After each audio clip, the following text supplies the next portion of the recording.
मोहन भागवत ने मौजूदा शिक्षा प्रणाली पर उठाए सवाल। बोले, बदलते समय के साथ चलो। लेकिन राष्ट्रीय स्वयंसेवक संघ प्रमुख मोहन भागवत ने हाल ही में मंदिर मस्जिद के नए मुद्दे उठाने पर नाराजगी जाहिर की थी। अब भागवत ने मौजूदा शिक्षा प्रणाली पर सवाल उठाए हैं। आरएसएस प्रमुख ने कहा कि शिक्षा प्रणाली को सीखने में बाधा नहीं बल्कि सुविधा प्रदान करने वाली के रूप में काम करना चाहिए। बदलते समय के साथ चलने की जरूरत। भागवत ने जोर देकर कहा कि सिस्टम को बदलते समय के साथ तालमेल बिठाते हुए बुनियादी मूल्यों में निहित रहना भी जरूरी है। शिक्षा कोई व्यवसाय नहीं।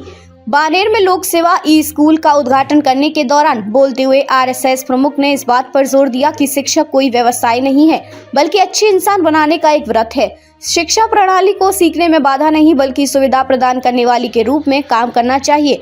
सिर्फ नियामक की तरह ना काम करे शिक्षा प्रणाली।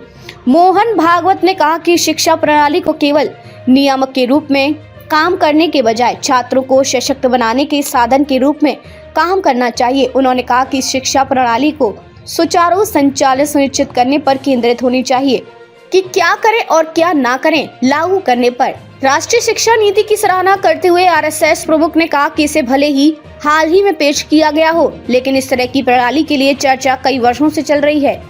उन्होंने कहा कि कई स्कूल लंबे समय से मूल्य आधारित शिक्षा प्रदान कर रहे हैं।